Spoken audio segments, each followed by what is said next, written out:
آج تیرے پاس وقت ہے اللہ کو راضی کرنے کا۔ اے بندے ٹوٹا ہوا پیالہ جتنی عمدگی سے جوڑ لیا جائے نئے پیالے کی قیمت کا نہیں ہو سکتا۔ اسی طرح بوڑھا آدمی جتنی عمدگی سے سجدہ کر لے نوجوان کی طرح نہیں کر سکتا۔ اور بوڑھا بن کر تو بھیڑیا بھی پرہیزگار بن جاتا ہے، بوڑھا ہو کر بھیڑیا بھی پرہیزگار بن جاتا ہے، بکریوں کی جان چھوڑ دیتا ہے۔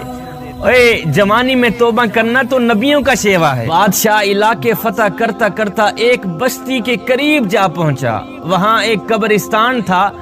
تو بادشاہ نے دیکھا کہ ہر قبر کے اوپر ایک پتھر پڑا ہوا ہے، پتھر کے اوپر قبر والے کا نام بھی لکھا ہوا ہے، قبر والے کی عمر بھی لکھی ہوئی۔ بادشاہ پڑھ کر حیران رہ گیا کہ کسی کی عمر 2 سال لکھی ہوئی ہے، کسی کی عمر 3 سال لکھی ہوئی ہے، 4 سال 8 سال 10 سال سے اوپر کسی کی عمر نہیں لکھی ہوئی، 10 سال سے اوپر کسی کی زندگی نہیں لکھی ہوئی۔ اللہ اکبر۔ بادشاہ ساتھ میں بستی تھی، بستی کے اندر گیا۔ بادشاہ نے پوچھا میاں یہ جو قبرستان ہے یہ بچوں کا قبرستان ہے؟ انہوں نے کہا نہیں بادشاہ ہم تو بڑے بھی یہاں دفن کرتے ہیں۔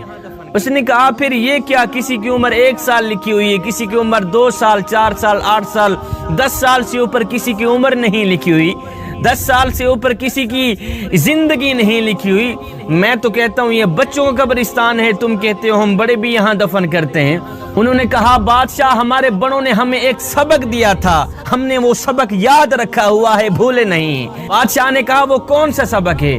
انہوں نے کہا سبق یہ ہے کہ ہمارے بڑوں نے ہمیں کہا تھا بیٹا زندگی وہی ہے جو مالک کی چوکھٹ پہ گزر جائے، زندگی وہی ہے جو مالک کی دہلیز پہ گزر جائے۔ جنہوں نے جتنی زندگی مالک کی چوکھٹ پر گزاری تھی ہم نے بس اتنی ہی لکھی ہے۔ کسی نے 1 سال گزارا تھا، کسی نے 2 سال 4 سال 8 سال 10 سال مالک کی دہلیز پر گزارے تھے، ہم نے صرف وہی زندگی لکھی ہے۔ اے بندے زندگی وہی ہے جو مالک کی چوکھٹ پہ گزر جائے، مالک کی دہلیز سے ہٹ کر گزرنے والی زندگی وہ زندگی نہیں ہے، وہ تو قیامت والے دن شرمندگی۔ میں یتیموں کے سروں پر شفقت بھرا ہاتھ رکھتا ہوں اس لیے کہ جب میں مر جاؤں کوئی میری اولاد کے سر پر بھی شفقت بھرا ہاتھ رکھے۔ میں غریبوں کی مدد کرتا ہوں اس لیے کہ غریب ہونے میں وقت نہیں لگتا۔ ذکر مصطفیٰ کی محفل سے جانے والوں، ذکر مصطفیٰ کی محفل میں آنے والوں، تمہیں سونے کی تختی پہ لکھنے والا جملہ دے کے جا رہا ہوں، کسی کے پاس سونے کی تختی ہو تو نوٹ کر لینا۔ ذکر مصطفیٰ کے محفل میں آنے والوں کہنا یہ چاہتا ہوں صاحب عبادت اس مقام تک نہیں پہنچاتی جہاں غریب کی خدمت پہنچاتے ہیں۔ ہم غریب کے گھر روٹی دیتے ہیں لیکن تب جب وہ مر جاتا ہے۔ ہمارے ہاں یہاں ایک رواج ہے نہیں، ہمارے محلے میں جب کوئی فوت کی ہو جاتی ہے تو ہم سارے محلے والے مل کر اس مرنے والے گھر پوری فیملی کے لیے کھانا پہنچاتے ہیں۔ میں نے کہا نہ دانو مرنے والا روٹی روٹی کرتا مر گیا، اوے مرنے والا 3 دن کا بھوکا تھا آخر مر گیا، روٹی کھلاتے تو اسی زندہ کو کھلاتے، کھا کر تمہیں دعا تو کرتا، اس کے مرنے کے بعد تمہاری دی روٹی کس کام کی؟ میں نے پوچھا تم کون ہو؟ شیعہ ہو، وہابی ہو، دیوبندی ہو، سنی ہو، کون ہو بتاؤ تو صحیح۔ تو اس کی چیخ نکل گئی، رو کر کہنے لگا شاہ جی فی الحال نہ میں شیعہ ہوں، نہ میں سنی ہوں، نہ میں وہابی ہوں، فی الحال میں بھوکا ہوں، مجھے روٹی دو۔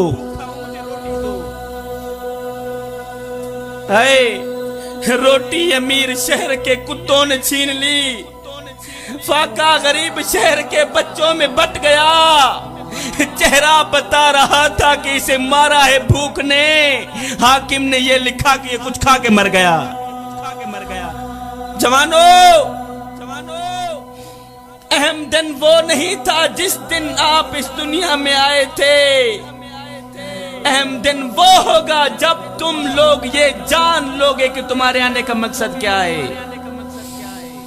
کورونا کے دنوں میں میرے اللہ نے لوگوں کو مسجدوں سے باہر نکال دیا، مندروں سے باہر نکال دیا، مدرسوں سے باہر نکال دیا، حکم دیا جاؤ پہلے حقوق العباد پورے کر کے آؤ۔ اور ذکر مصطفیٰ کی محفل میں آنے والوں، اور سید کو اتنا تو بتا دو تم نے کون کون سے حقوق پورے کیے؟ تمہارے محلے کا غریب ہمسایہ روٹی روٹی کرتا مر گیا، تمہیں حیا بھی نہ آیا۔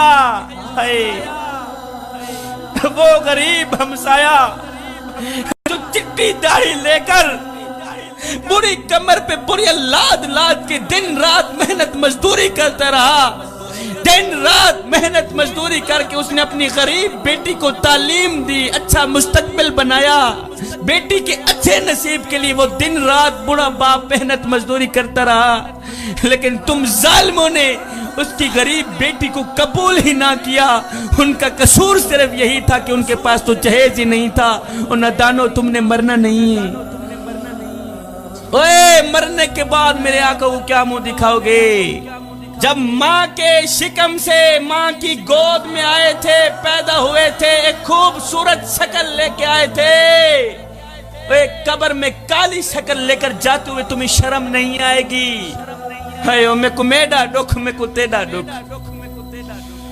میں کو ہر مظلوم انسان دا ڈک، جتا ظلم دی بھاپ بلدی ہے، میں کو روحی چولستان دا ڈک، اور جتا کوئی انصاف دا نہ کہنی، میں کو پورے پاکستان دا ڈک، جڑے مر گئے ہیں نو تا مر گئے ہیں، میں کو جیوندے قبرستان دا ڈک۔ ایک غریب فقیر تھا نا قبلہ سید بادشاہ، ایک غریب فقیر تھا، اس نے پھٹے پرانے کپڑے پہنے ہوئے تھے، نہایت ہی غریب، غریب ہی غریب، اس کا ایک ہی لباس تھا وہ بھی پھٹ گیا۔ اب جگہ جگہ سے ننگا جسم نظر آ رہا ہے، صبح کو کھاتا تھا شام کے لیے نہیں ہوتی تھی، شام کو کھاتا تھا صبح کے لیے نہیں ہوتی، اس کا ایک ہی لباس تھا وہ بھی پھٹ گئے۔ اب جگہ جگہ سے جسم چلک رہا تھا، وہ ایک بادشاہ کے دروازے پر گیا، جہاں بادشاہ کے کتے بندے ہوئے تھے وہاں جا کے بیٹھ گیا، بیٹھ کر کہنے لگا بادشاہ مجھے ایک بات تو بتا۔ کہا جی کون سی بات؟ اس غریب فقیر نے کہا کہ بلا بادشاہ اگر میں تیرے دروازے پر ابھی ابھی مر جاؤں، بتا تو صحیح تو میرے ساتھ کیا سلوک کرے گا؟ غریب فقیر پھٹے پرانے کپڑے پہن کر، دوسرا لباس تھا نہیں، دوسرا کپڑا تھا نہیں اس کے پاس، اس کا ایک ہی لباس تھا وہ بھی پھٹ گیا۔ غریب ہی غریب بادشاہ کی چوکھٹ پر آیا، جہاں بادشاہ کے کتے بندے ہوئے تھے وہاں آ کے بیٹھ گیا، کہتا ہے بادشاہ مجھے ایک بات تو بتا۔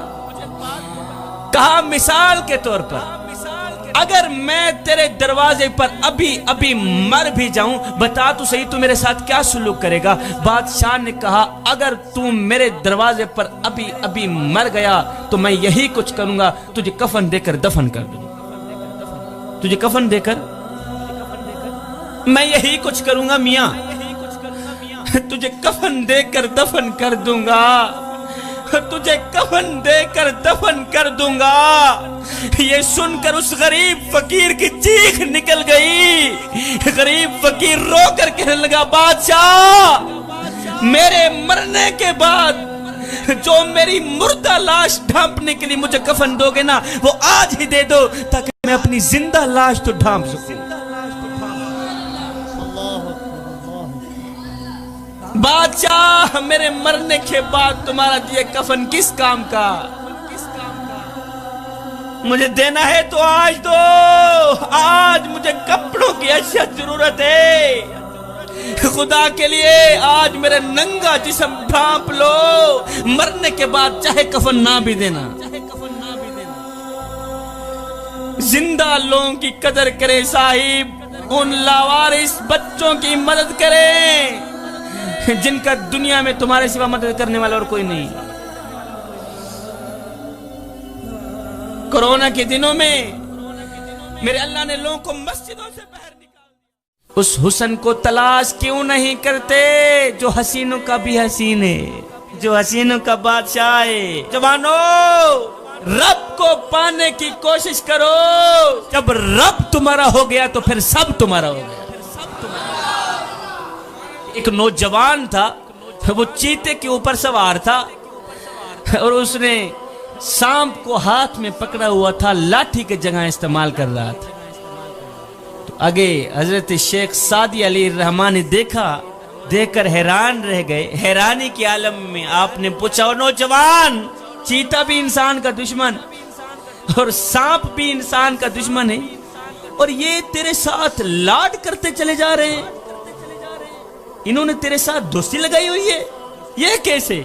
اس نوجوان نے آگے جو جواب دیا وہ سونے کی تختی پہ لکھنے والا جواب ہے۔ اس نوجوان نے کہا، حضرت جب سے میں نے اللہ سے دوستی لگائی ہے نا، انہوں نے میرے ساتھ دوستی لگا لی۔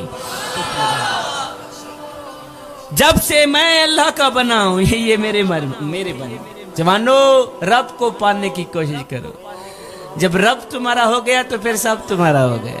ذکر مصطفیٰ کی محفل میں آنے والوں، خدا کے لیے اپنی قیمتی جوانی برباد نہ کرو۔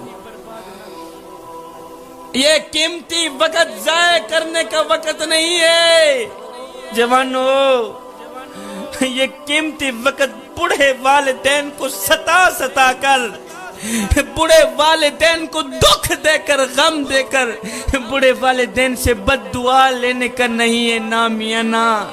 یہ قیمتی وقت بوڑھے والدین کی خدمت کر کے، ان کو راضی کر کے، اللہ اور اس کے رسول کو راضی کرنے کا وقت ہے۔ جوانو، یہی وہ وقت ہے پکی توبہ کر کے اللہ کے محبوب بندے بننے کا۔ ہائے، میں ایک بار نہیں، دو بار نہیں، شبیر قمر بخاری کروڑوں بار قربان نہ جائے اپنے کریم نبی کے اس فرمان پہ کہ میرے کریم نبی نے فرمایا، صحابہ میں اللہ کا حبیب ہوں، میں اللہ کا حبیب ہوں۔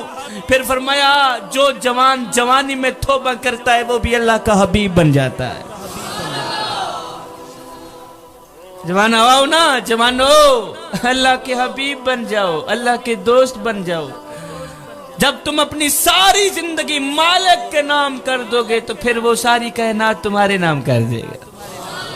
میرے حضور علیہ السلام نے فرمایا، راتوں کی تاریکیوں میں اٹھ اٹھ کے قرآن پڑھا کرو، اور ہاں، قرآن پڑھتے وقت رویا کرو، اگر رونا نہ بھی آئے تو رونے کی کوشش کر لیا کرو۔ حضرت داتا علی حجویری سے پوچھا گیا، حضرت اگر رونے کی کوشش کریں پھر بھی رونا نہ آئے تو کیا کریں؟ آپ نے فرمایا، پھر اپنے مقدر پہ رویا کرو۔